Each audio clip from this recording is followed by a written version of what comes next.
on behalf of the College of Graduate Studies, UGS, University Tenaga Nasional, Unit 10, this is actually the part 3 of the Beyond Borders Asian Research Talk Series 2025. A signature event under our workshop series in COGS and also a part of our virtual mobility initiative. And today's session, inshallah, we are going to introduce ourselves, okay, with the title of Right to Publish, Practical Strategies for Crafting Research Articles Ready for Journals. And I believe this is an essential topics for all scholars, postgraduate students, even for our academics, all right, and who are actually aiming to succeed in academic publication, inshallah.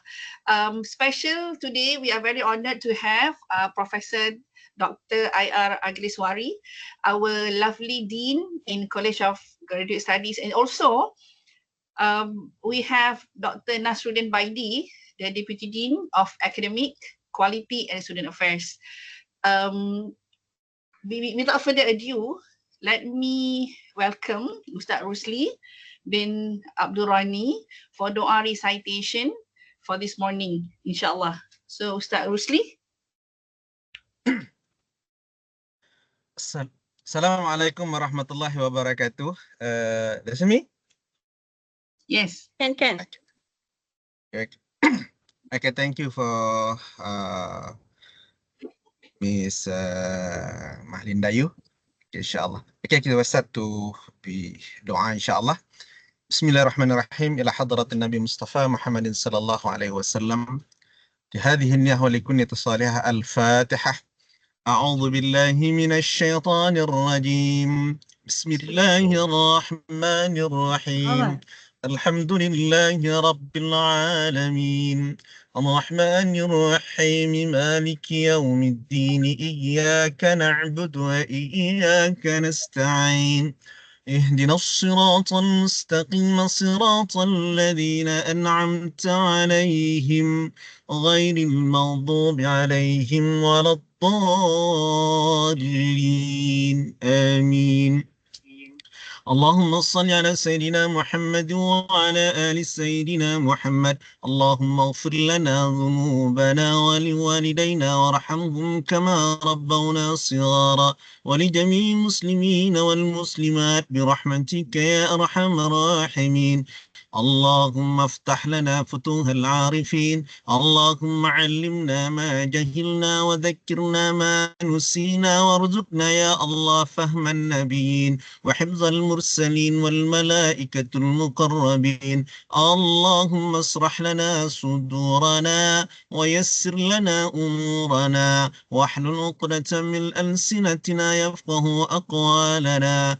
اللهم زدنا علما نافعا وفحما واسعا. اللهم اجعل جمعنا جمعا مرحوما وتفرقنا من بعده تفرقا معصوما ولا تجعل معنا شقيا ولا مترودا. ربنا آتنا في الدنيا حسنة وفي الآخرة حسنة وقنا عذاب النار. وصلى الله على سيدنا محمد عبدك ورسولك النبي الأمي وعلى آله وصحبه وسلم والحمد لله رب العالمين.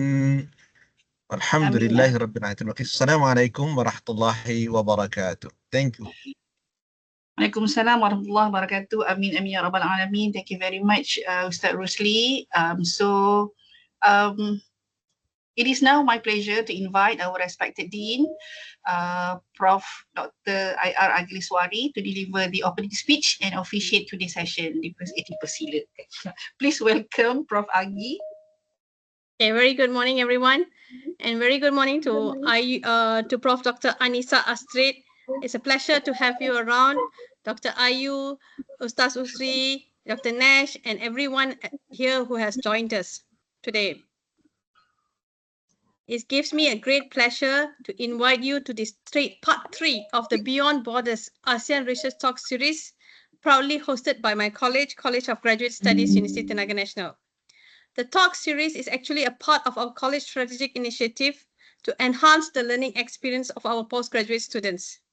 while also serving as a platform under our virtual mobility program, enabling meaningful international engagement, what we call Without Borders. We are thrilled to see over 135 registered participants from across 18 countries, which reflects the growing interest and collaborative spirit among research and scholars in the region and beyond. Today's session will be on Right to Publish, Practical Strategies for Crafting Research Articles Ready for Journals. It's both timely and relevant. Publishing, as all of you know, is a key milestone, not only for postgraduate students, but for all of us, especially in the academic world. It will help us to navigate through the process. This talk will help us to navigate the process effectively and also to become an emerging researcher. Again, we are truly honored to have with us Prof. Dr. Anissa Astrid, a highly respected scholar from University of Islam Negeri Radin Fatah, Indonesia, who will be sharing practical insights from her own publishing journey. On behalf of COGS, I thank each and every one of you joining us today, especially on a Saturday, and also the organizing team led for Prof. Ayu, Dr. Ayu, for this very, very insightful talk series. I wish all of you a fruitful and inspiring session and have a pleasant day. Thank you very much. Thank you very much, Prof. So let me introduce our speaker today. All right, because we only have 2 hours.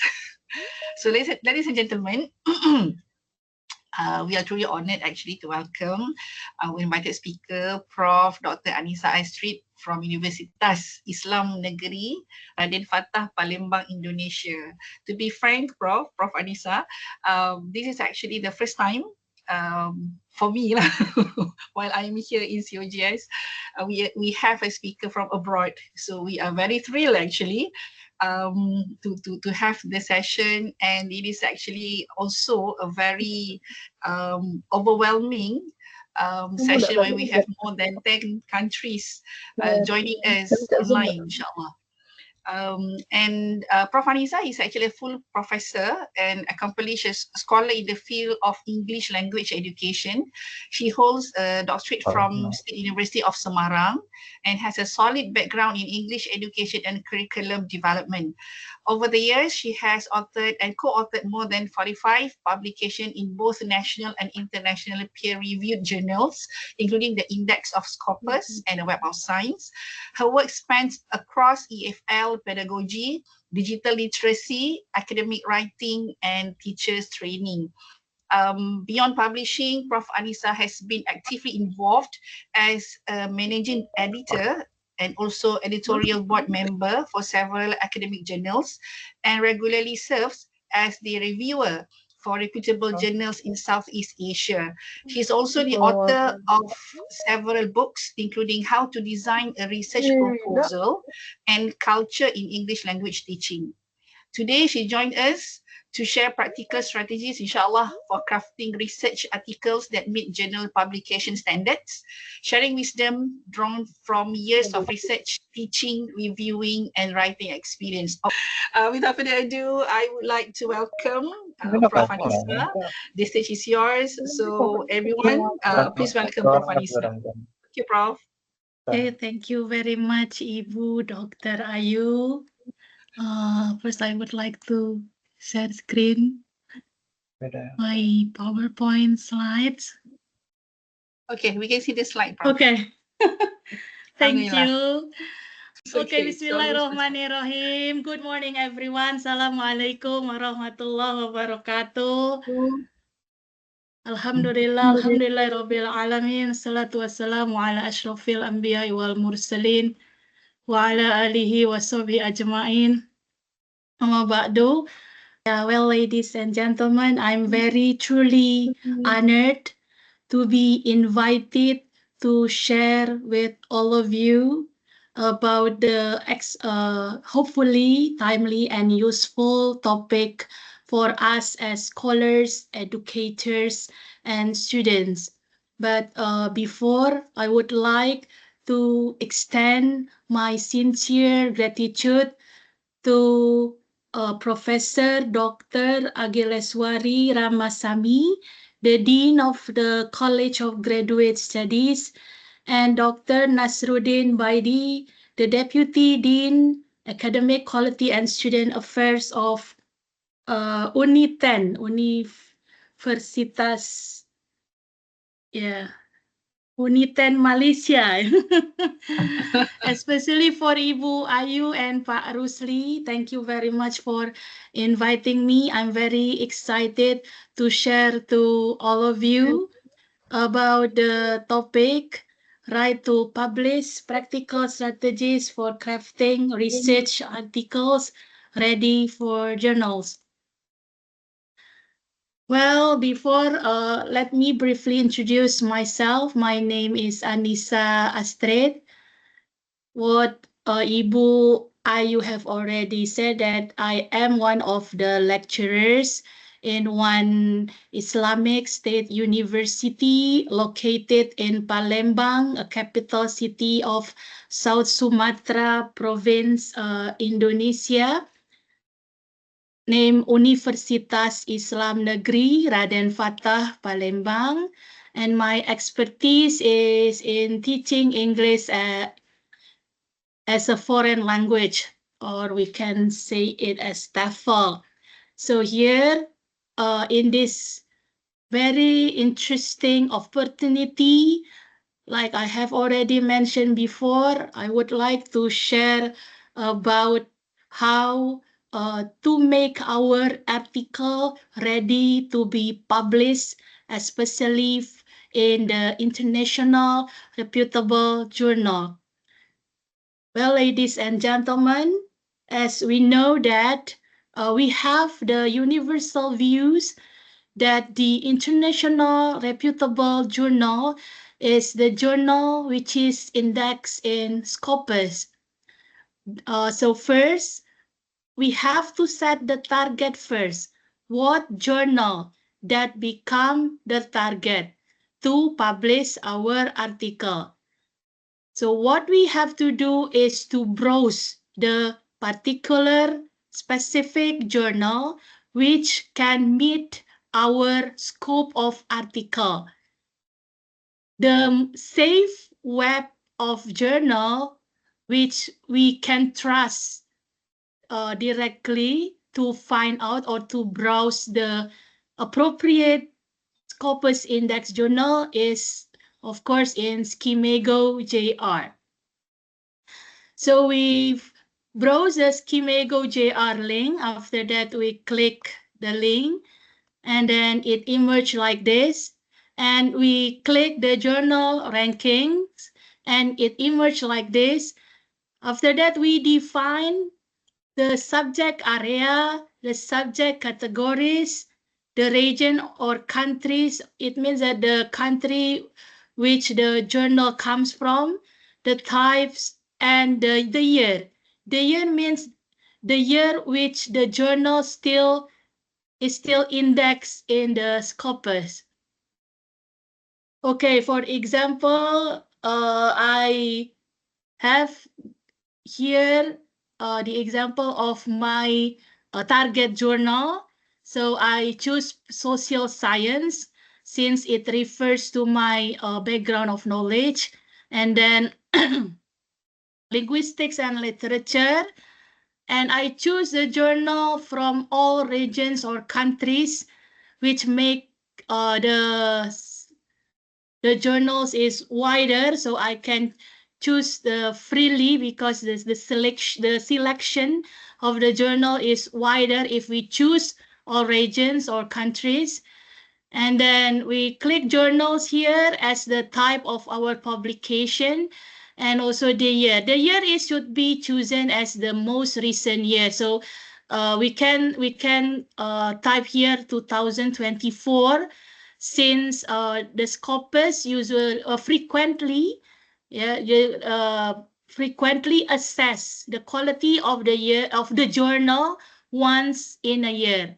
So we can type here 2024 as the most recent year. Okay, this is only the example. of the target journal, which become my target to publish my article at that time. The journal is published by one of the university in Malaysia, and we can check here. We can check what is the SJR score and the quartile. Quartile means here the group of journals which classified as the rank. There are 4 quartiles: Q1, Q2, Q3, and Q4. So the journals are classified into those 4 quartiles, but commonly we can see the rank based on the SJR rank here, which is written here in the Schemago JR. Okay, we can see here also the coverage. Yeah, at that time, the coverage is 2008 until 2022, but right now, the journal is still indexed in 2024. And we can check here the link of the journal. So but first I want to warn you that there are many issues of cloning journals. Cloning journals means that the journals, the 2 journals, for example, have exactly the same name, yeah, but the link is different. So if we are not careful, we can publish in the wrong journal. So that's what the issues frame as the cloning journal. So we have to be careful of the cloning journal issues. So this is the safe websites which are trusted to find out the appropriate link of truly Scopus Index journal. So to make sure, we have to check whether the link is established in this website to make sure that the journal is not the cloning one or even categorized as the predatory journals.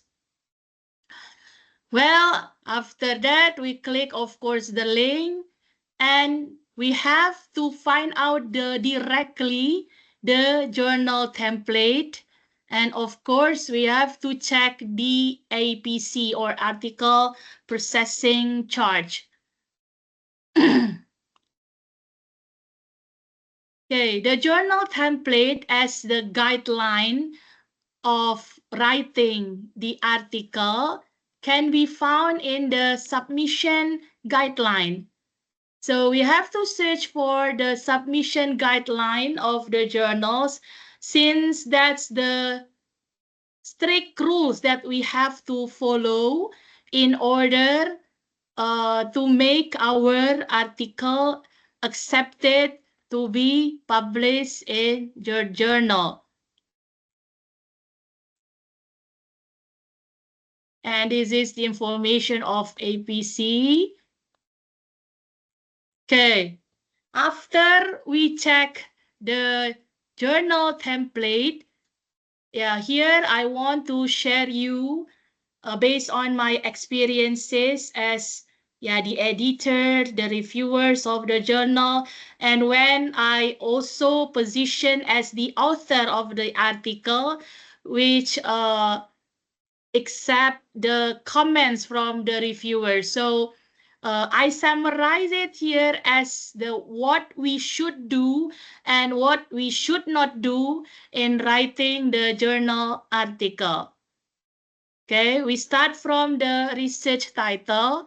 What you should do in writing the research title, we have to be sure that the title consists of at least 15 words.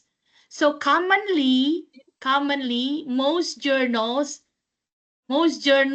accept the article, which the title is not more than 15 words. The title should be concise, informative, and attention-grabbing.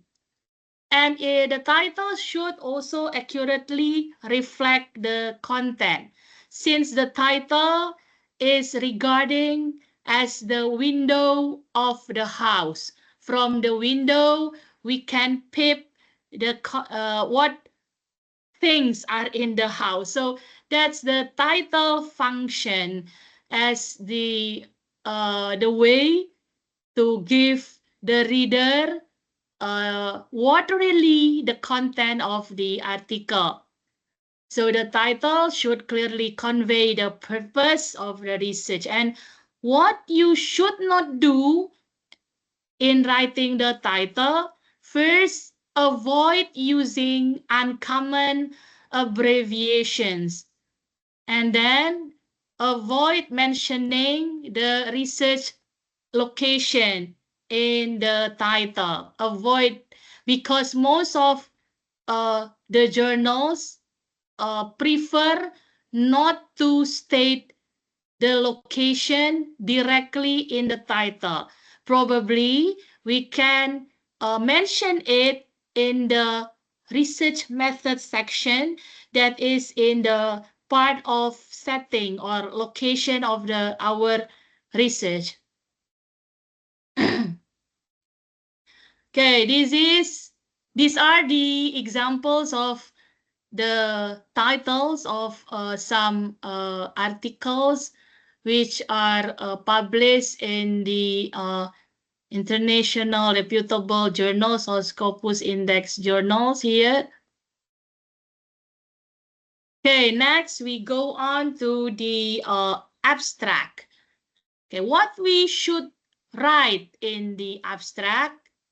Okay, first, of course, the abstract form in article must be written only in one paragraph. Please do not write the abstract more than one paragraph. The abstract should be concise, ranging from 150 to 250 words, but of course it refers to the journal template. Usually the journal template inform us what the exact range of the abstract that we should write. And then the abstract should inform our research objectives and methods, which comprise of the research design, our research participants, the way to collect the data, and the way to analyze the data. And after that, we have to explain our major findings and the implication of the research. And what we should not do in writing the abstract. First, do not include uncommon abbreviations once again or unusual citations. So please avoid writing any kind of citations in the abstract. Do not include footnotes also. Do not include quotations. And do not refer to participants vaguely in the abstract. What is the vague participant here? For example, like this. This is the example of writing vague participants. Like this, other relevant stakeholders. So other relevant stakeholders, yeah, is vague, yeah. So we have to state it clearly, yeah. Who exactly are the participants? Do not make it as vague information. Okay, next we go on to the introductory part of the article or the introduction. What we should write in the introduction. First, we have to clearly describe the reason why we conducted the research study and include the citations from the literature, previous related studies from recent journals. In the international reputable journals demand us to cite from the most recent journal articles, not more than 5 years. And then in the introduction, we have to describe the gap. The gap here means what we have found in the literature between what has already been done and how our research differs to show its originality. And at the end of the section, yeah, this is the common template of the journal. The research problems or the research objectives must be stated at the last paragraph of the introduction of our article. Okay, for the qualitative studies, you should examine what specific phenomenon which becomes the focus of our research. And for quantitative studies, we need to emphasize the theory that support our hypothesis. And what we should not write in the introduction, okay, like what I have already mentioned previously, usually most journal templates demand us to write the research problem or research objectives in the last part or the last paragraph of the introduction. So do not create a separate section for the research problem. And then do not explain previous studies one by one. Instead, we should summarize similar studies as the unified explanation. And do not present the research benefits or research significance as a standalone section, as also as in the separated section. So this is the example of the introduction. Okay, like what I have already told you, in describing the previous studies, we have to make it as unified explanation. So we collect the previous studies which have the similar focus, and we summarize the results which illustrate the similar results, and then we collect all of the researchers or all of the writers of the previous studies as the collections of the authors, like this, in the brackets like this. Okay, next, literature review section. Some of the journals demand the section of the literature review, but some others prefer not to have literature review section. Once again, we have to really refer to the journal template, whether the journal demand us to include the literature review in the separated section, or to make it integrate or to integrate the literature review in the introduction section. Okay, if we make it in the separate section, what we should write? So first, the theoretical framework should introduce and explain the theory that describe concepts related to a research problem. And the literature review must be up to date, preferably references published within the last 5 to 10 years. But the international reputable journal demands the references within the last 5 years only. That's based on my experience when I accept the reviewers' comments on my article. Okay, and then what we should not write in the literature review. First, do not make the literature review a separate section, and do not make the research hypothesis also as a separate part.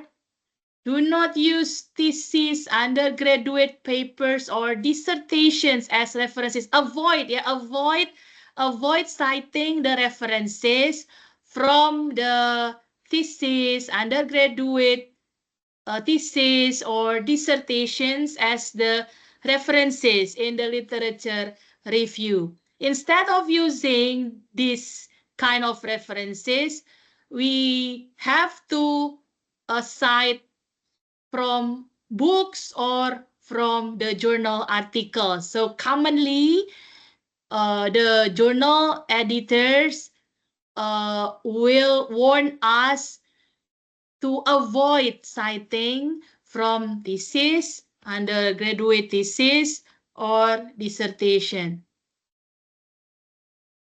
Okay, next, the method section. The method is classified into several parts. First is the research design. For the articles or research articles which use the quantitative research design, we need to mention what kind of quantitative approach is used. Is it an experiment or non-experiment? And for those who employ qualitative method, we need to explain the chosen approach, whether it is case study, phenomenology, ethnography, grounded theory, or narrative inquiry. And the last mixed method, we need to mention what type of mixed method which we use. Is it explanatory, exploratory, or embedded mixed method research design? And all selected research designs must be described in detail along with the reasons for choosing the design. Okay, what next we should avoid in writing the research design? First, do not provide a list of definition. For example, we write the definition of qualitative study is blah, blah, blah, blah, according to, for example, according to Creswell, qualitative is blah, blah, blah, blah. According to Frankel and Wallen, qualitative is blah, blah, blah, blah. So do not provide too much definitions to define the certain or particular research method. And then, like I've already mentioned, do not omit the qualitative research approach being used and avoid using incorrect terms when referring to methodology. And then this is the common frequently inappropriate terms that is used. That, for example, triangulation. Triangulation is not a research approach in the qualitative studies. So do not say that the study using triangulation technique as the form of qualitative, something like that. This is my experience when I review one of the journal articles. Okay, next, the setting and participants part. For qualitative studies, we have to explain the location, of course, where the data is collected, describe in detail the specific characteristics of the setting, along with particular phenomena that have already occurred, since we know that qualitative studies is really referring to phenomena which make the setting the focus of the study. And then the participant selected technique used is non-probability sampling. Non-probability sampling, for example, purposeful sampling and convenient sampling technique. And since we use purposeful sampling, of course, we need to explain the criteria for selecting participants and how their willingness to take part in the study is ensured. So we have to state in this part that we have given our participants the consent form to show that the participants are truly willing to take part in our study. Okay, for the quantitative studies, provide information about the research population, of course, and the sampling technique used to represent the research population area, and describe in detail the specific characteristics of the setting along with the phenomena that have taken place. And what we should not write in the setting and participants section, first, we have to specify the number of participants clearly. So interviews were conducted with the principal. This is the incorrect example, yeah. Interviews were conducted with the principal, teachers involved. How many teachers? So you really need to state the exact number of participants clearly. Do not say just teachers involved, but you have to mention the exact number of teachers which involved in your research study. And then please avoid to mention the exact name. Some journals warn the author not to mention the exact name because it is related to the research ethics. But actually, some other journals feels okay for us to directly state the exact name of the location.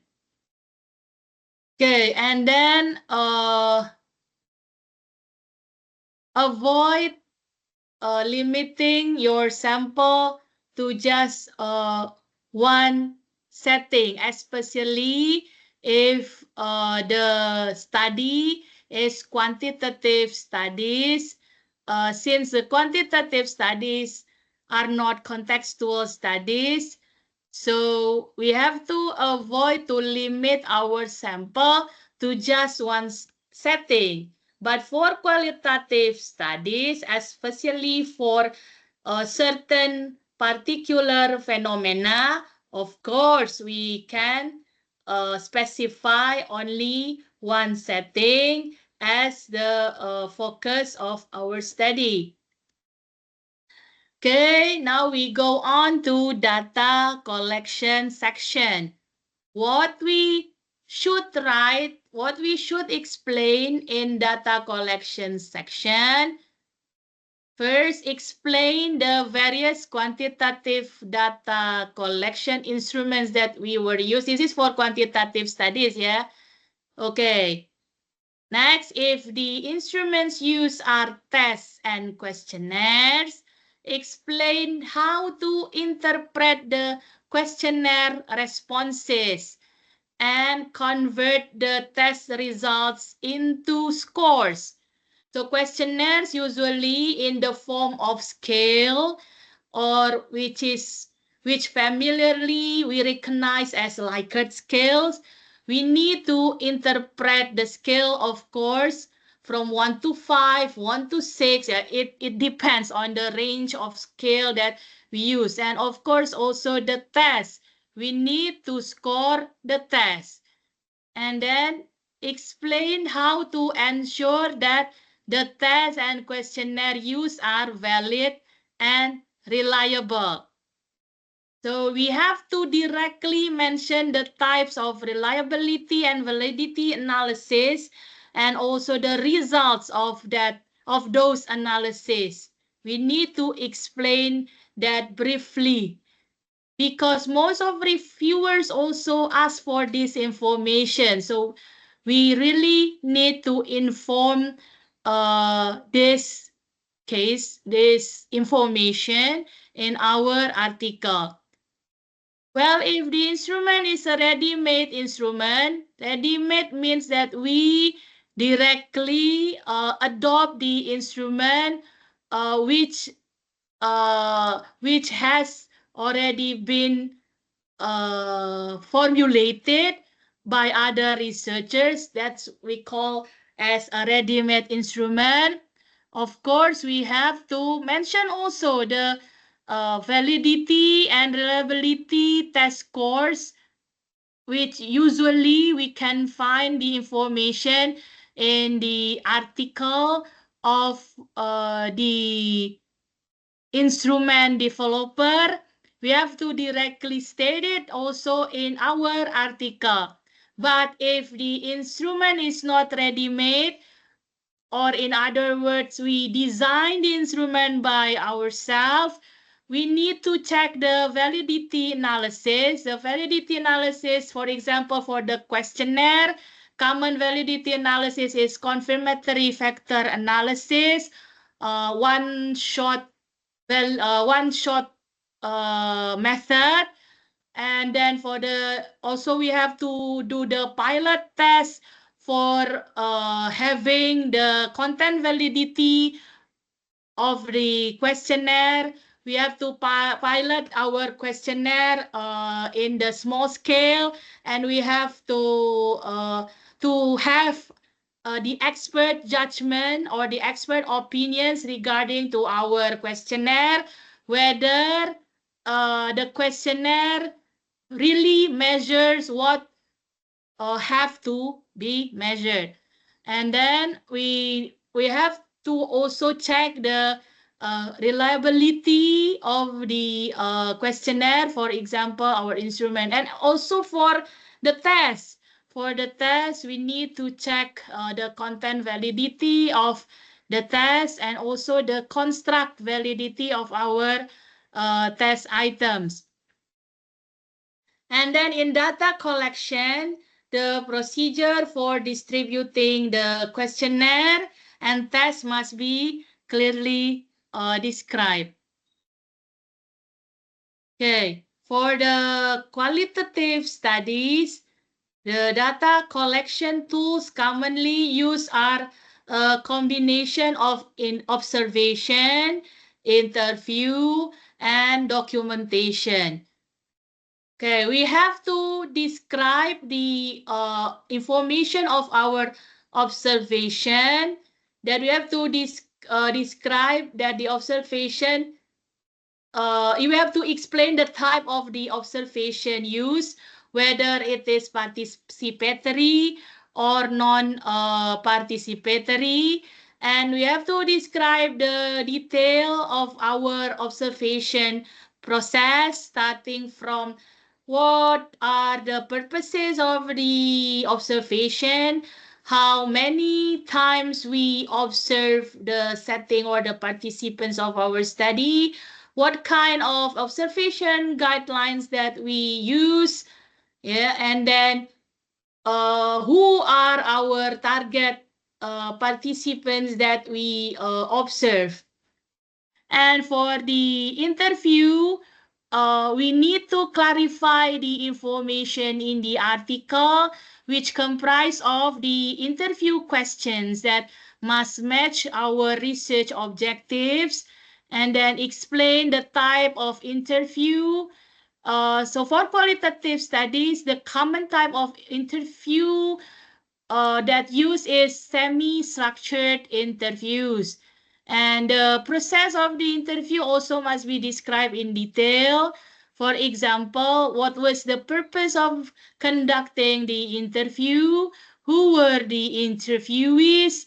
How to select, or what are the criteria of selecting the respondents or the interviewees? And what were the interview questions? And of course, we have to describe the explanation of our data trustworthiness. whether we use triangulation, we use member checking, peer debriefing, or intercoding. And what we should not describe or explain in data collection, do not include data collection techniques that are not aligned with the research problem formulation. For example, like this is one of the example which is incorrect. Here we can see here the researcher also takes pictures on the research being conducted. It is unnecessary thing to be explained since taking picture here is not a part of data collection. So it is unnecessary to be described. And then we have to avoid using data collection tools that are not compatible with our research method that we employ. For example,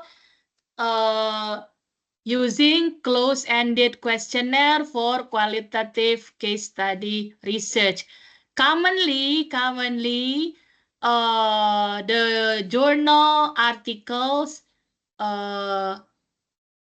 employ Creswell principle. So for qualitative study, the data is truly textual. For the quantitative studies, the data are in the form of numbers.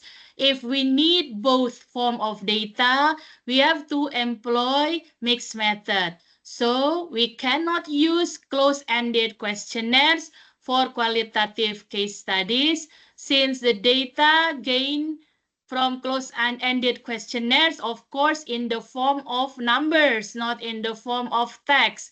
So to avoid using close-ended questionnaire for qualitative case study research, for example. And then avoid employing interview participant or interviewees with fewer than 10 participants. Once I got the comments from the reviewer of my target journal, he mentioned that it's better to have 10 to 50 participants for interview. And then survey participants, we need to employ more than 100 respondents to respond our questionnaire. Next, for data analysis. For quantitative studies, we need to explain the statistical procedures step by step, including data distribution, prerequisite testing, and inferential tests, which are used to analyze the data. And kinds of inferential tests, of course, depends on our research questions. And for qualitative studies, we need to specify the thematic analysis procedure used to convert qualitative data into themes through coding processes. And what we should avoid in describing data analysis section, do not use the manual analysis. Manual analysis means we still use the formula and we analyze the data manually using formula. So avoid it since we know that there are many statistical tools such as SPSS, right? Or AMOS, right? That we can employ to analyze the data in short period, of course. And for qualitative data analysis, avoid or do not omit the words theme and code as the outcomes of your data analysis. Okay, next for the findings section or the research results section. For quantitative studies, the findings should describe the result of statistical analysis, of course. And for qualitative studies, the findings should describe the themes obtained from the data analysis. So the qualitative data findings must be in the form of narration. So the results must align once again with the research objectives and be presented systematically based on the research question. Okay, and commonly international reputable journals demand APA formatting rules or APA citation, yeah, to either describe the data analysis in the findings or to cite the references.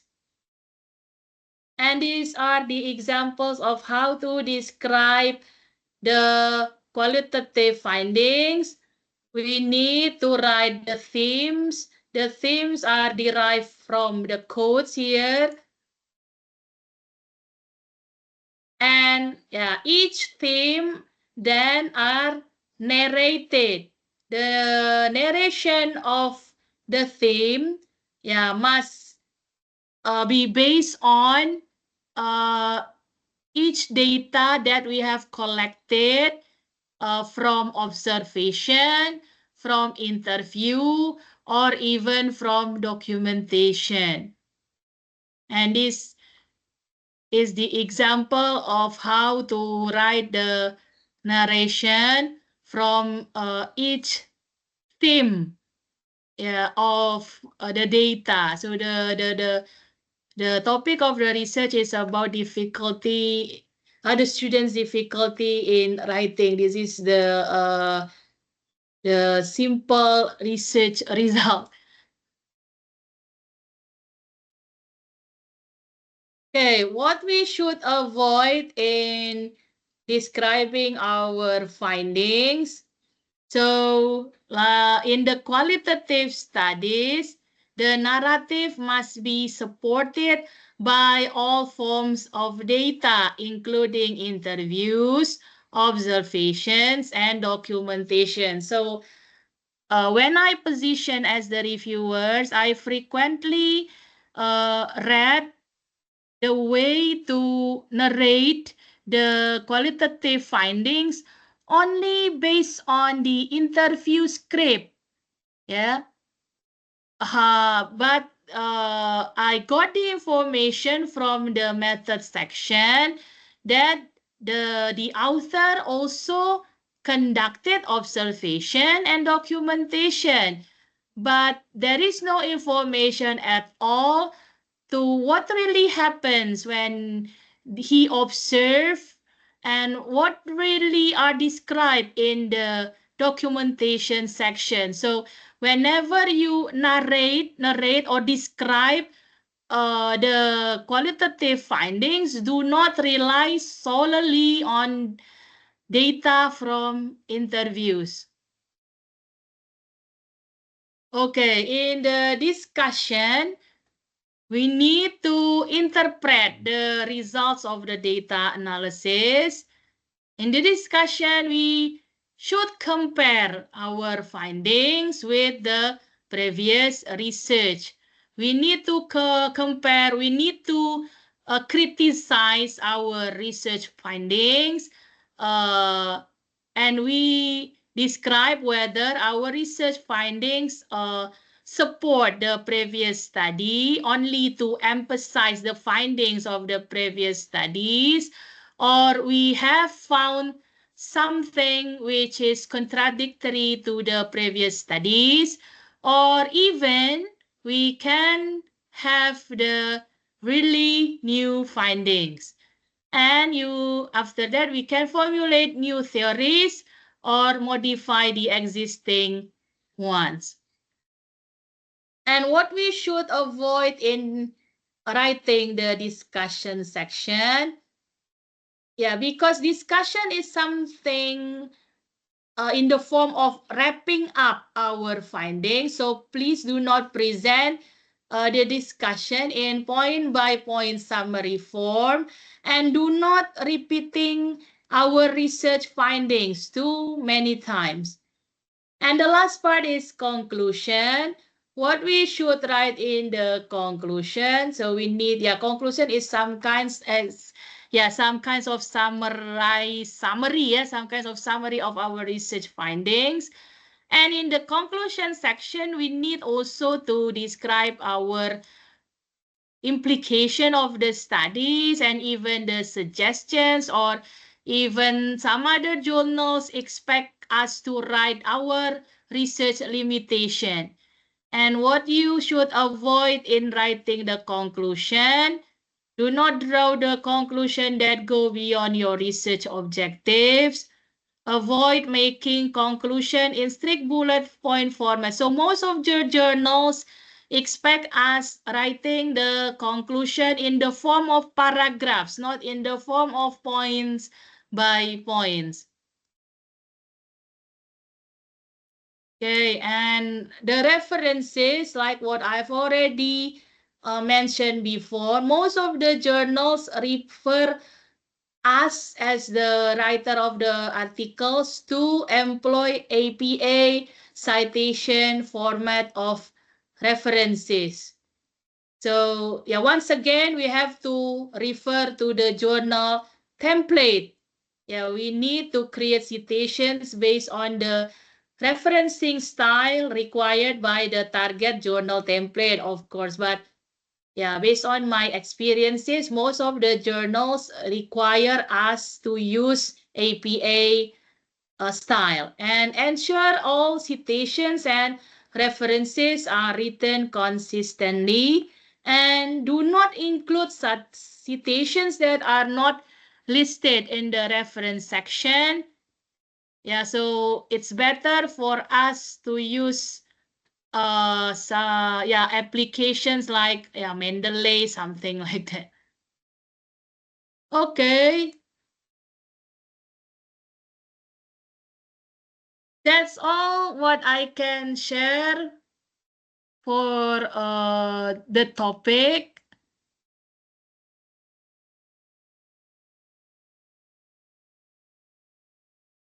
Hello. Yeah, I return to Ibu Dr. Malinda Ayu. Thank you very much, Ibu. So thank you very much, Prof, for the sharing. So I would like to open the question and answer session for the floor. So it's either you can type it in the chat, or you can turn on your mic and directly ask the question to Prof. Anissa. So you are welcome to share your question, please.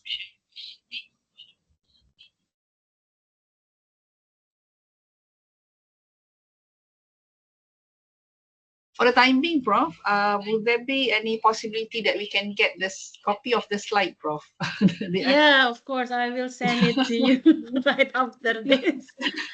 There are some the participant has rained me with that question. Is it possible for them to get the slide?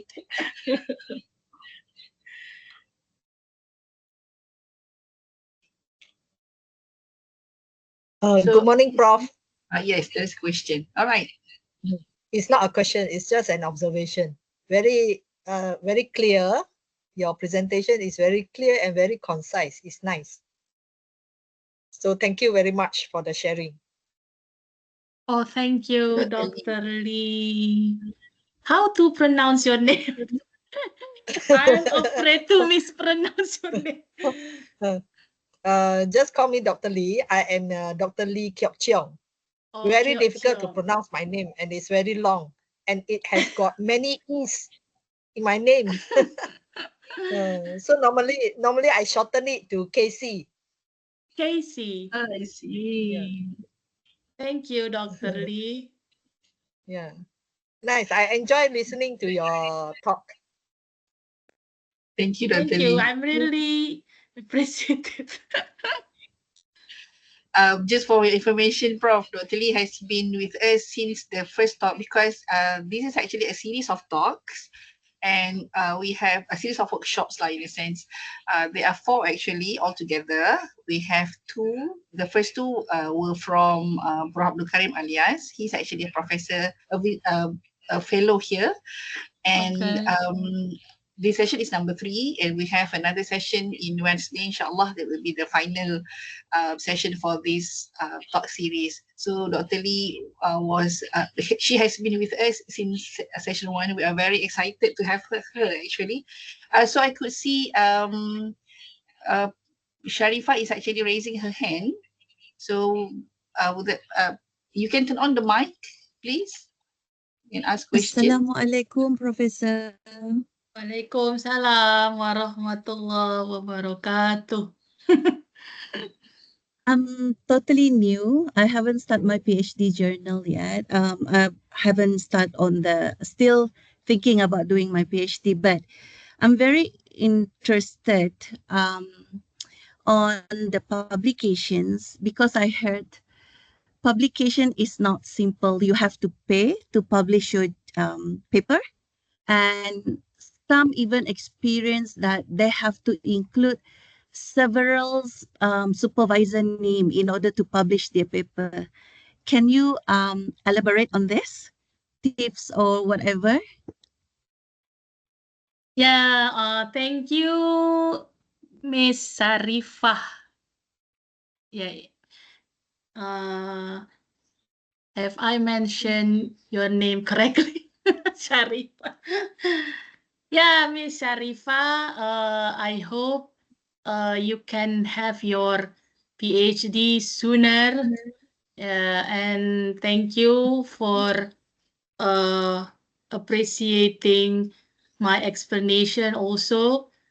Yeah, talking about publication, actually, what you mentioned about the writers, or if we want to publish, of course, there are common views that journal likes the article which is written based on collaboration, of course.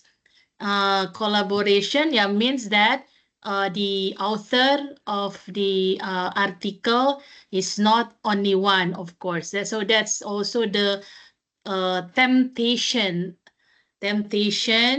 for us to be for our article to be published in the journal.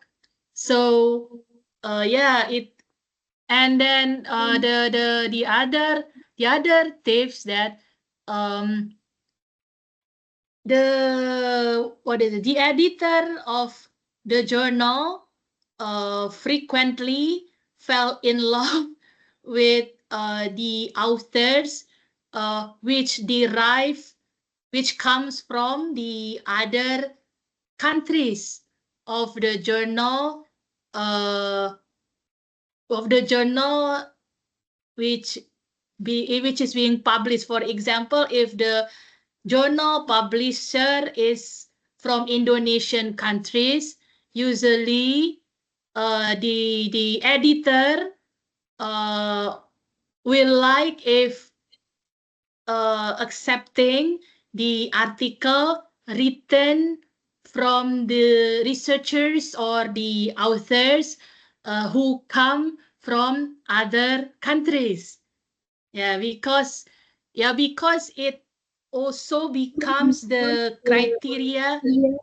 Yeah, excuse me. Because it also becomes the criteria of Scopus assessment. It relates to the variety of the journal article writers. I think that's all, Ibu Sarifah. Have I already explained what you intend to get my actually, Ibu Sarifah, or you want to clarify more for that? Thank you very much, Professor Dr. Anissa. It's just back on my first question. Is there any publications that is free for us to publish, or is it typically need payment?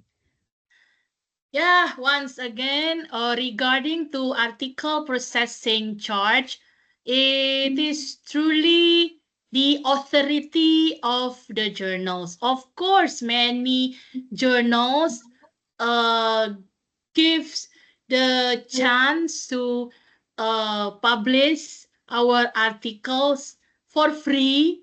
Yeah, but the consequence is that the time of the processing will be much longer than those journals which requires the publication charge. So once again, whenever you browse for the journals like what I have already described before in the Schemago JR browser, yeah, you can check. You can choose actually directly whether there is the selection button there. We can select whether the journal is open access or closed. Usually the free publication journals is the journals is for closed access journals. Most the journals which have free APC or article processing charge is for closed access journals. Yeah, but most of open access journals require the APC, article processing charge. Yeah, but however, yeah, there are some journals, open access journals, yeah, which require no APC. But yeah, you know, like if it is free, yeah, the selection is very tight, and of course the time is much longer than the journals which do not, that the journals that need us to pay the article processing charge, sort of things like that. Ibu, Miss Harifa, sorry. Thank you very much, I forgot Professor. that this is international forum, Ibu Mas Linda. Thank you very Alright. much. That's more clear. Thank you. Thank you very much for the Thank you. question. We have another raise of hand from Mr. Nuruddin. So would you mind to turn on your mic? Assalamu alaikum, Prof. My name is Nuruddin from University Brunei Darussalam, and Okay. we are on behalf of the other students. We are grateful for the insightful session. My question, however, is which aspect of the research process, from your personal experience, do you think is very prudent to write first? Is it perhaps the introduction or the method or any other section? Will you share with us? Thank you. Can you make it more? Can you make it clearer? Actually, I cannot get the ideas that you are going to ask. So, which part of the article that should be written first? That's what you mean? Yes, Prof. Yeah. Actually, yeah. It depends. There is no certain requirement or certain things or certain theory, yeah, which states that which part is most important thing to write first than others. But usually the article is formulated based on the research report, Mr. Nuruddin Idris. So we only have to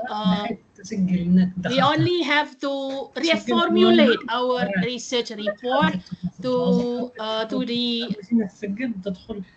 article, right? So it is not common to write the article not based on the research report. So we have, if we already had the research report, we just adapt the research report format into the research article format. So start from the introduction until the references, of course. So yeah, if you once again ask me which part can be written firstly, yeah, it depends on you actually, Pak Nuruddin, yeah, Mr. Nuruddin Idris. Which part Prof, of the article that you I'm prefer? saying from your Yeah? personal experience, which part have you been writing first, maybe to guide us? Thank Yeah, you. of course, because yeah, based on my personal. So personally, yeah, I love writing in structured form, of course. So yeah, of course, because I usually write, once again, I usually write the article based on my research report.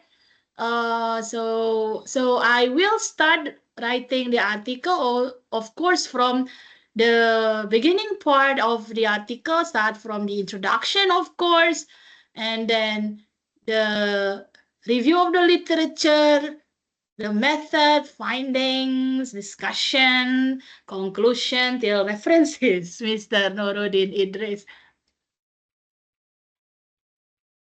Thank you, Prof. We are grateful. Thank you. No Prof, we worries. have another question. Yeah. It is written in the comment. Since I think just now you cannot access the comments, right? So one of the question Yeah. is, how long will it takes to publish a paper? Yeah, actually, once again, there is no strict criteria for the publication time. Once again, it depends on the journal. If we are lucky, we find the journal which responds us sooner than we expect. But if we are not that lucky, our article can be neglected for months, for example. However, based on the publication ethics, if we submit the article and we do not get any kind of response from the journal editor more than 3 months, it is our right to draw the publication. Yeah, it is our right to draw the publication. Yeah, we can send the email first to clarify our article, whether it will be processed soon or not.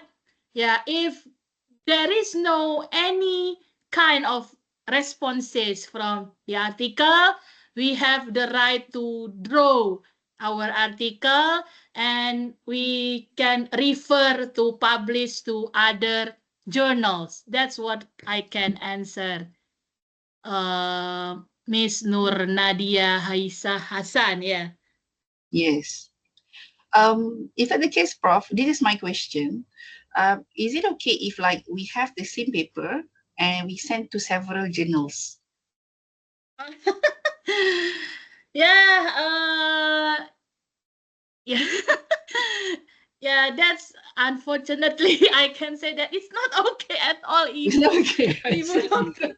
Walinda Ayu, yeah, since it means that we break the publication ethic. So like what I've already mentioned, we cannot predict the publication time for our process of publication processing time, because it's once again the authority of the journals.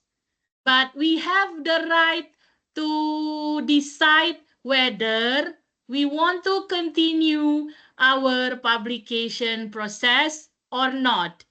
Yeah, I'm afraid if you submit the same article in, for example, 2 journals, and then the 2 journals have responded in the similar time to the review process.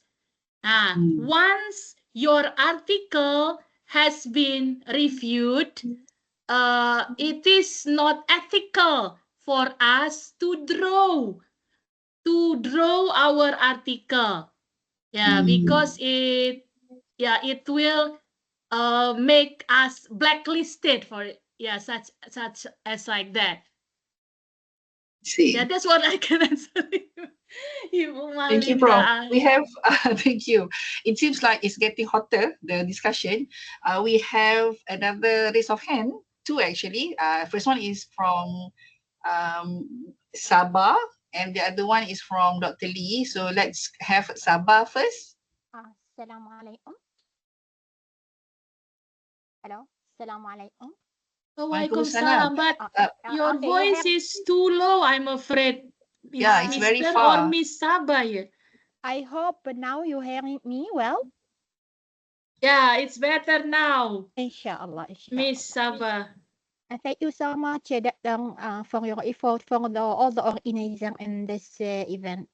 My question is, we already know now how we already organize our paper for publishing, but what's the reason, the major reason to reject my paper? For The example, major reason to reject? yeah, Is because there is some stage, maybe in the beginning, without any comments. This is very, Okay, yeah. very nonsense, because we don't know why already they rejected without any comments. Then, after many comments, for example, to my experience, I have one of my paper, maybe 2 or 3 times already. I correct the comment, and at the end of the story, they already rejected. So I want to know, in every stage of rejection, what's the major reason for it? Okay. Thank you so much. Yeah, thank you, Miss Sabah. Yeah, can I call you Yeah, that? yeah. It's fine. Yeah, Miss Sabah. Yeah. Once again, I have to mention, or I have to say that the journal has the exact authority that we cannot interfere. So it's their right to reject our article with comments or without any comments. Yes. Frequently also I have the rejection without any comments. Yeah, so that's truly their authority to do that. Yeah, so we cannot be mad or be upset for what they have done for our article. And talking about the major reasons, actually, based on my experience as the editor of the journal, so when the writers, the article writers or the article authors submitted the article to journals, so the first person who really reads, who really filters the article is the journal editor. So before the journal deliver the article to the reviewer to have the reviewing section, the article is filtered by the journal article. So what did the journal article do? First, the main thing that the journal editor do, first the thing that he will focus is on the abstract. Because what I have already mentioned, the abstract is like the window of the house. the clearer the abstract is, the more enthusiastic the editor to read the whole article. So usually the editor will read the abstract to determine whether our article meets the scope of the journal. Okay, if the article really meets the scope, and then the editor will check the plagiarism using, we commonly know lah, the plagiarism checker is Turnitin, something like that. And then if everything runs well, the editor will read the whole content of the article to really ensure whether everything is written on the track. Based on what I've already mentioned, what you should write and what you should not write in each part of the article. If everything runs well, once again, the editor will deliver our article to at least 2 reviewers to have reviewing section. So what I can infer from my explanation is that whenever your article is rejected before reviewing section, probably you have done things that should not be done based on what I've already explained before. For example, your article doesn't meet the scope of the journal.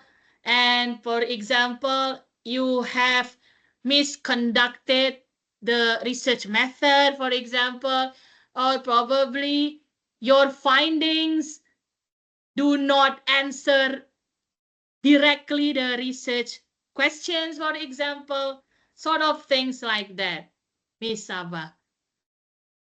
Thank you so much, Prof. And by the way, do you advise me, for example, to submit my article to the specific scope in my field or in general one?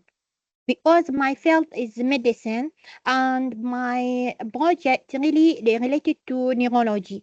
So it is better for me to publish in the neurology journals or in the medicine in general. To be I want to accept it and to reduce the time and minimize the time. Okay, once again, Miss Sabah, of course you need to read the detailed information in the focus and scope of the journal.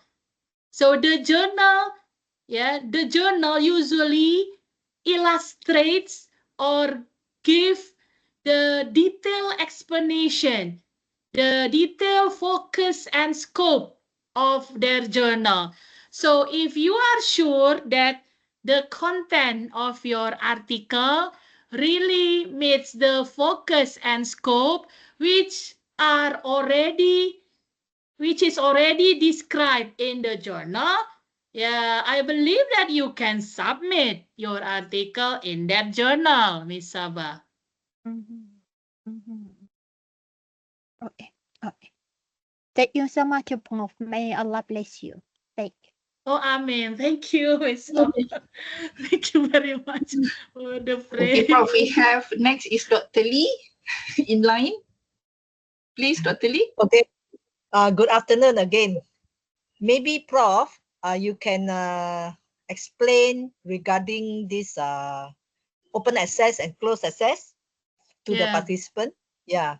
Why they have to pay for open access and why closed access is free.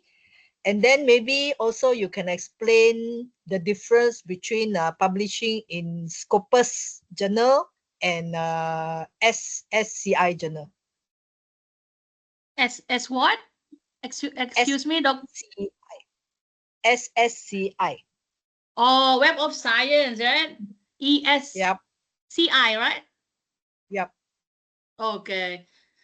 Okay, thank you, Dr. Lee, for the question. Okay, like what I've already mentioned, there are two, in terms of access, there are two types. Closed access means that it is free for the writer, but not for the reader. So whenever the reader of the journal wants to access or wants to read your article, it means that the reader must pay the article charge to make it open. So the reader can read your article. So if it is open access, the reader do not need to pay everything. Yeah, yeah. So that's the difference between open access and closed access. And once again, that's the authority of the journal to make the journal open access or closed access. It depends once again, Dr. So why the closed access is free? Like what I've already mentioned before, our article is not open access. So the reader who wants to read your article must pay the certain charge to open your article, something like that. So you as the writer do not need to pay everything. So that's the common regulation for closed access journals. Yeah, but once again, why it has to be paid? Why for open access? Once again, it depends on the journal. Many journals, many open access journals requires no fees at all, even the journal is open access. Dr. Lee. Hello, Dr. Lee. Yeah.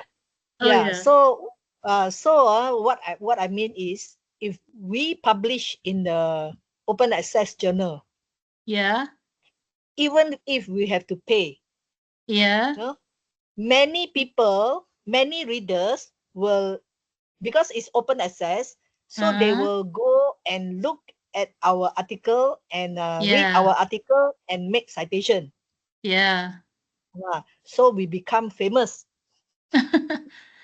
Because they cite from our article, so we become famous. You know? So for those, I think, who needs the citation, it is better for them to publish in the open access, even Yeah. if they have to pay. Yeah, of course, Dr. Lee, especially for the lecturers like us, the citation of our article is really useful for us to make our readers of our research wider. So it's better for us, especially for the lecturers, to publish our article, of course, in open access journals, of course. Yeah, yes. So that is the difference, because sometimes article writers, they cannot understand why should they choose open access as against closed access. Yeah, it depends, but yeah, okay. But I noticed that there are quite a number of journals which is open access, but it's free also. So we Yeah, can choose betul. all those. Yes. Yeah, there are many journals like what I have mentioned. Even it is open access, but it is free for the article processing charge. Dr. Lee. Yeah. So yeah, once again, it's truly the authority of the journal whether they require us to pay or not for their journals, of course.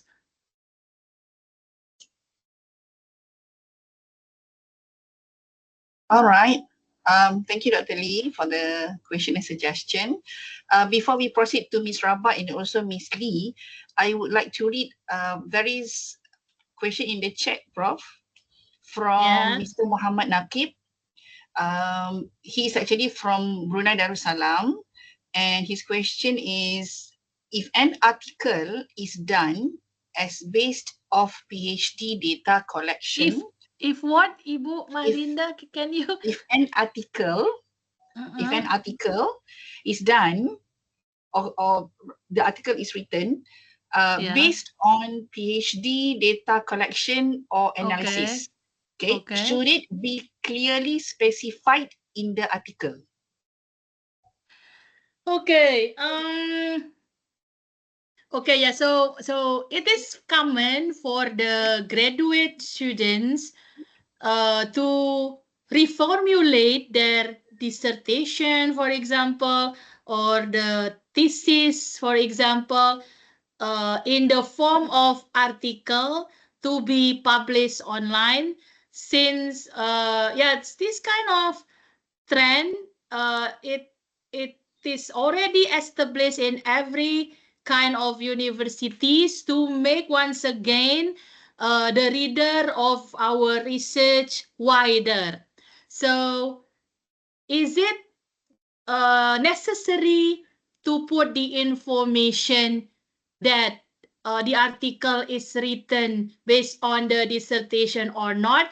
As far as I know, there is no exact necessity to put the information. We just say that the article is based on the research. It is there is no exact necessity to put the information that the article is based on my dissertation, something like that. That's based on my experience. All right, Alhamdulillah. Before we proceed with another question from the audience, we'll turn on their mic. There is another question from Mr. Al-Zahul Muhammad Ahmed Hassan. The question is, can academic institutes create own team to assess our research thesis quality, or articles are high quality as past student level study requirements? I think this is more like for institution. Yeah, once again, if we talk about policy, I believe it's kind of policy. Yeah, if we talk about policy, once again, it's the authority, the exact authority of the institution or university. Yeah, I think your idea is very good, right? Especially for the student of graduate studies. Yeah, as the management of the graduate study programs. Yeah, I believe that they should provide probably certain units probably to filter or to give some advisory to the students, yeah, to make a better article to be ready for publication. That's all I can explain, Ibu Dr. Thank you, Marinda. Prof. Thank you, Prof. So I would like to welcome Ms. Rabaha for your question, please. If you can turn on your mic. Assalamu alaikum wa rahmatullahi wa barakatuh. Waalaikumsalam. Thank you so much for you all. I appreciate your time. I have two questions. As we're talking about the chart of the processing of articles. Now, I'm sorry, Ms. Rabah, the voice is too low, I'm afraid. Okay, I'll raise my voice. We're talking about the charges. Like, is there any rules in the case, because we're afraid that our articles is reviewed, so the charges like can be refunded, or we can pay after we know the result. So I don't know about this point. Okay. Yeah, and I have another question. the second Oh, you question. have another question? Okay. Yes, it's a short one. Having we done our work and my article is ready, is there any way to present this article for another academic to review it and make it more correct and more clear before the submission for the articles, or we can't?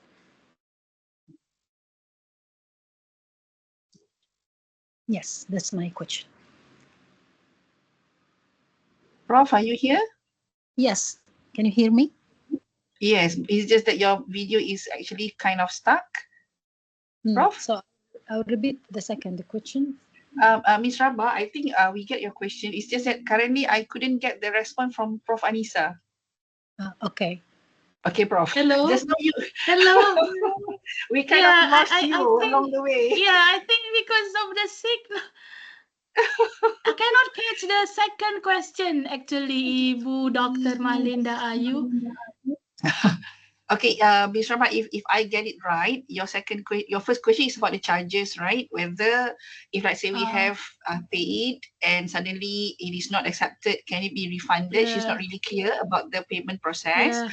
And the second one is if let's say the article is ready, is it okay if, for example, we present it in conference, for example, before we submit for journal? Yeah, thank you, Miss Rabah ya, Miss Rabah Tamawi ya. Talking about article processing charge, commonly, yeah, I believe that it's for every journal.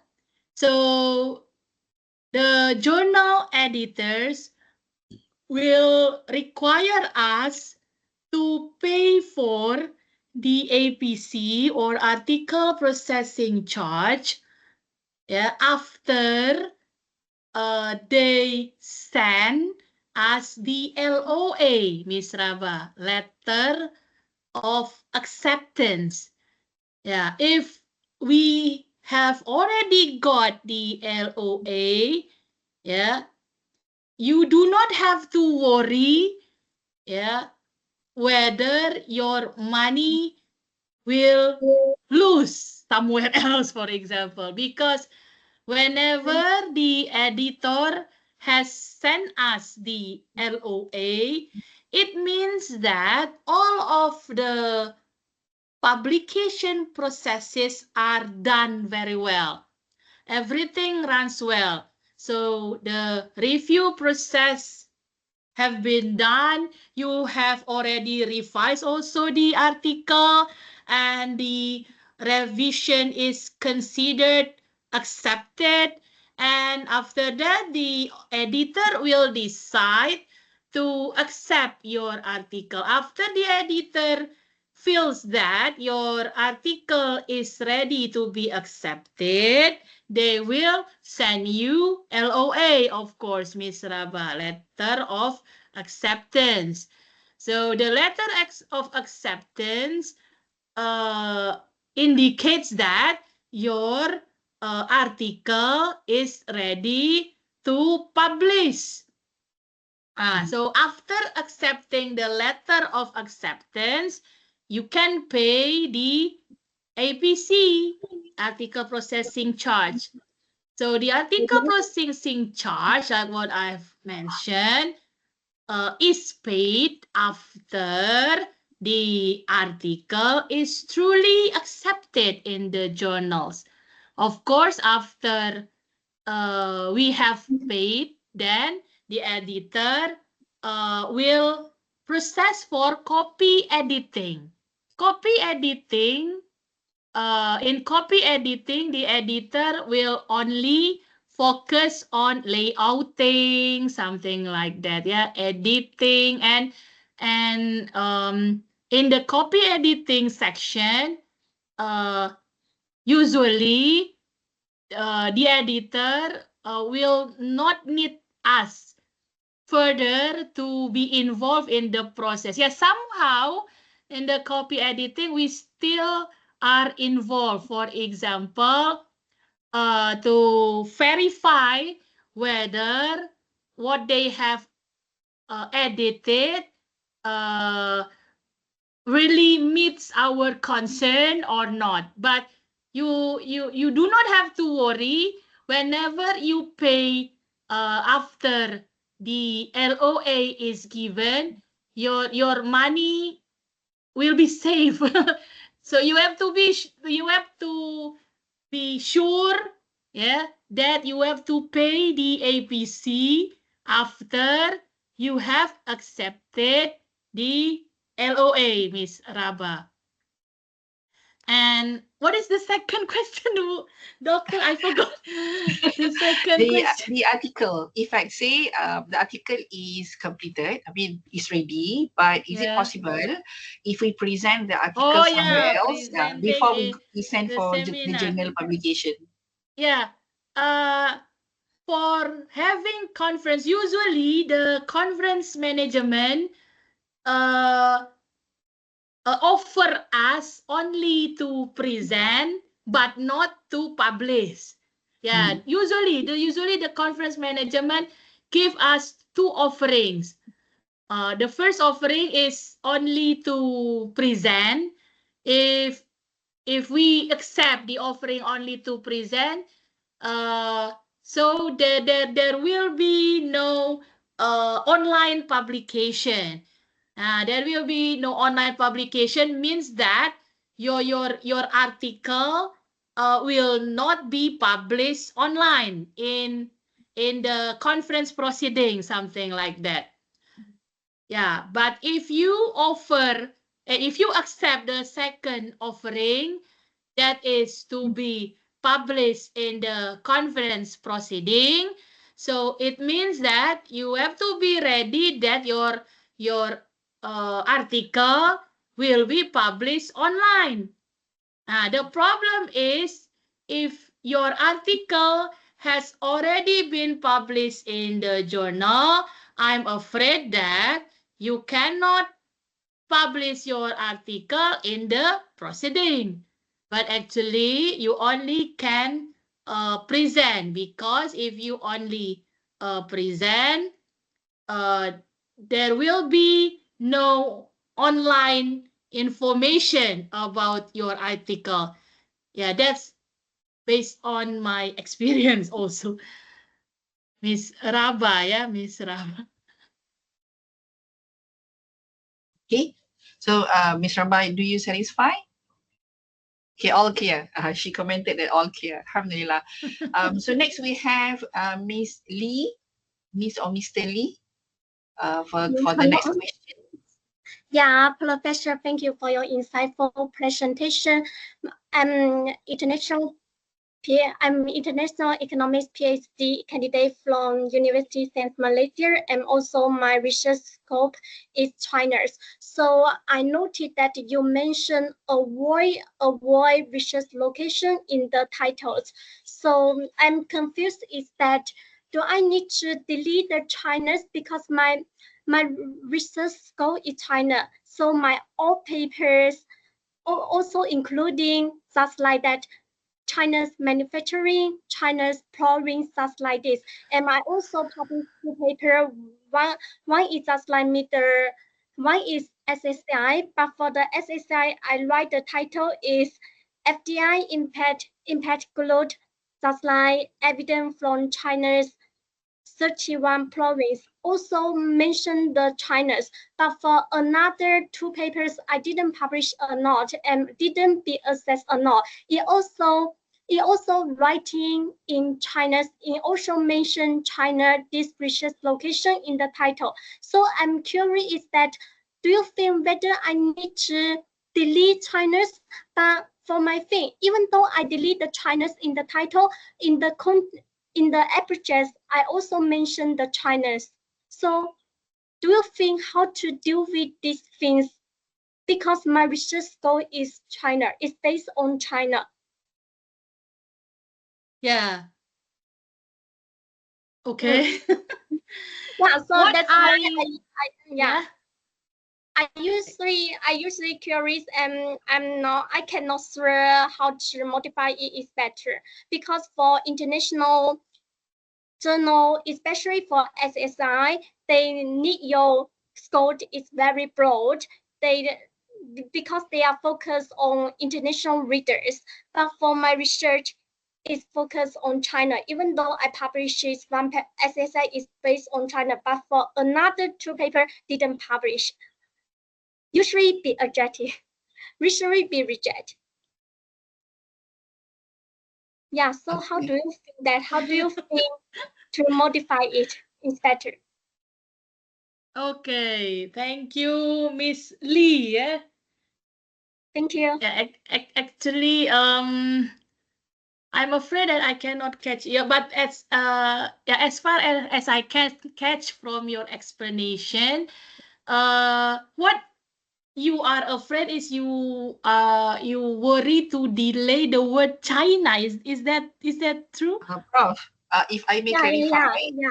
Because you mentioned avoiding the research location. Location means here is the name of certain institution. For example, the name of school SMP Negeri 1 Palembang, for example.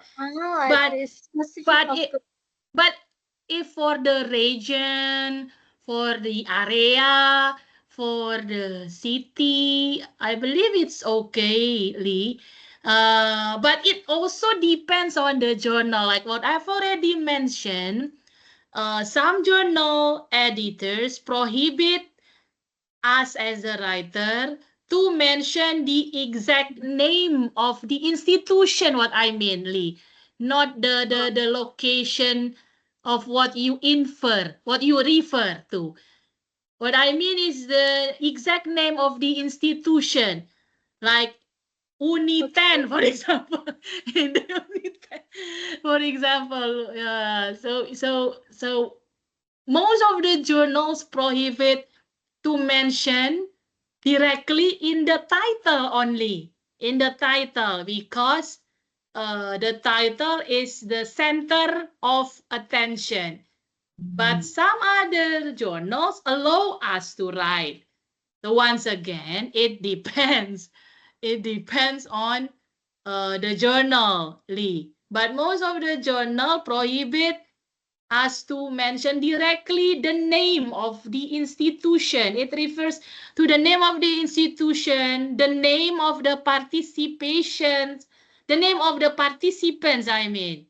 Yeah, even if it is the name of the participants in the method, in the findings, we are prohibited to mention directly. So we have to use anonymous or initials to mention the name of our research participants. But if it is only the regions, the area, the province, for example, the cities, I believe it's okay to be included in the title, Miss Lee. Yeah, I got it. But it is very funny is that some journal will say, oh, you just only focus on China. It will less innovative. Yeah. Yeah, it depends again, Miss Lee. If your phenomena is specific, specifically found in China, I believe it is an interesting ideas of research, Miss Lee. Okay, so do you think it is not need to delete China this term or delete it or just keep it? Yeah, if it is something particular, the phenomena particularly happens in China, I believe it's okay to highlight the China in the title. Okay, yeah. Thank you.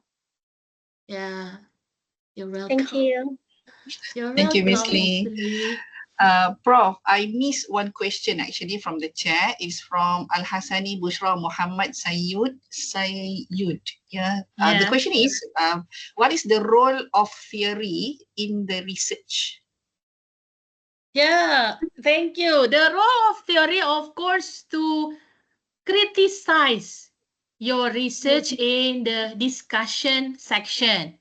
That's the first thing. The second thing is the role of the theory, of course, is to build your research tools.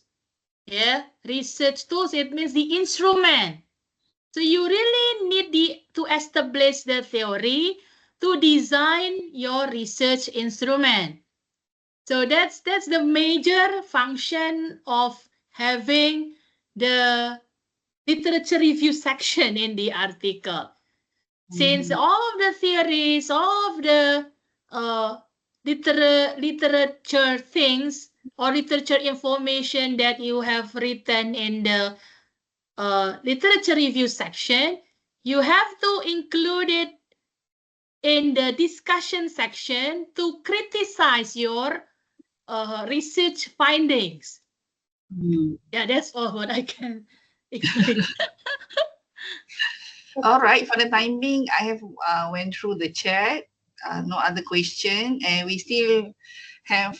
We are actually on time now. It's 12:58, 2 minutes to 1.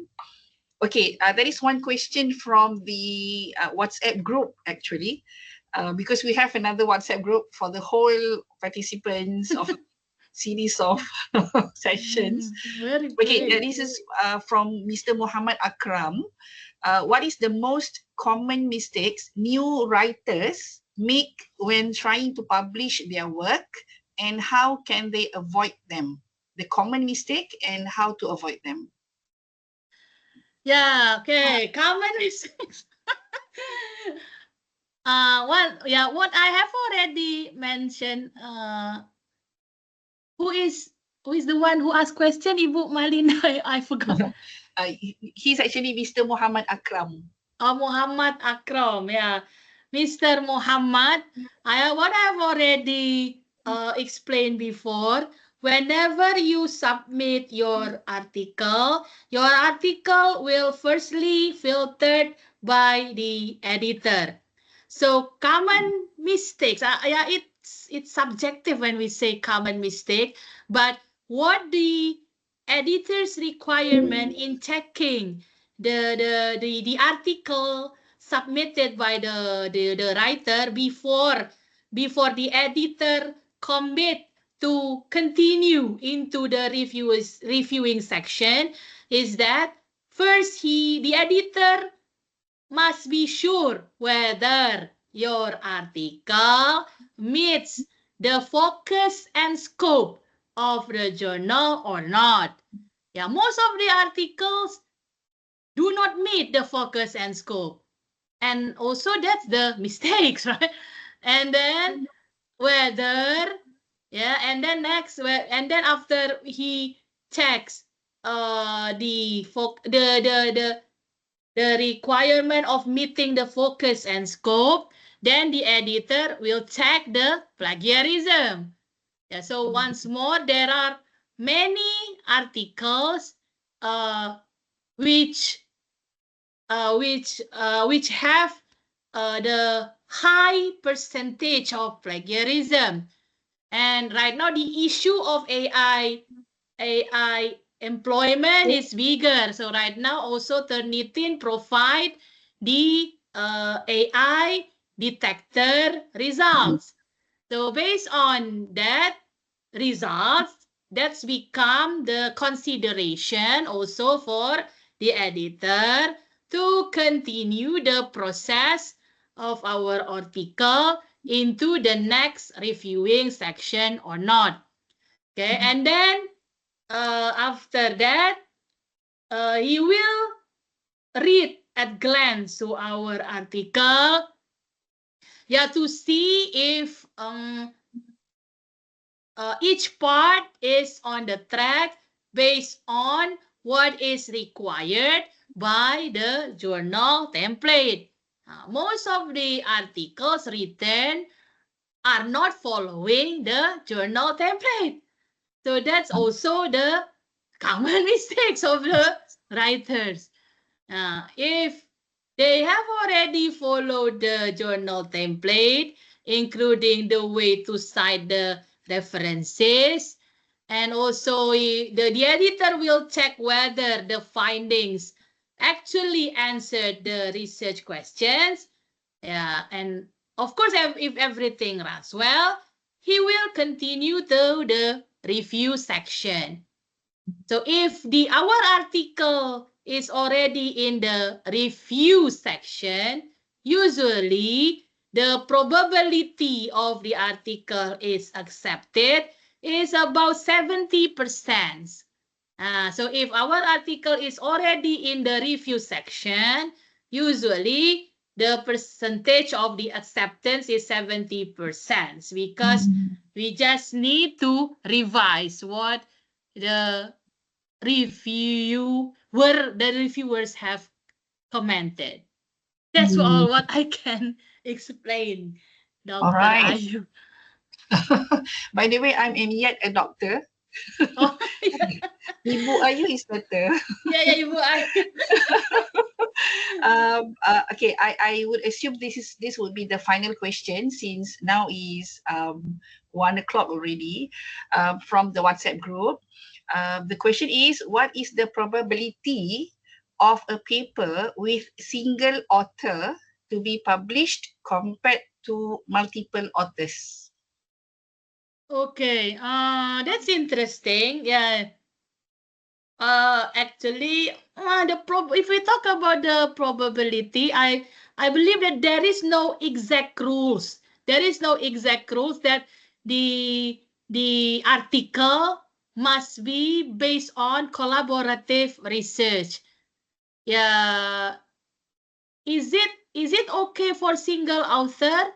I think it is okay. There are many articles that I have already read which are published in the international reputable journals, which is only written by only a single author.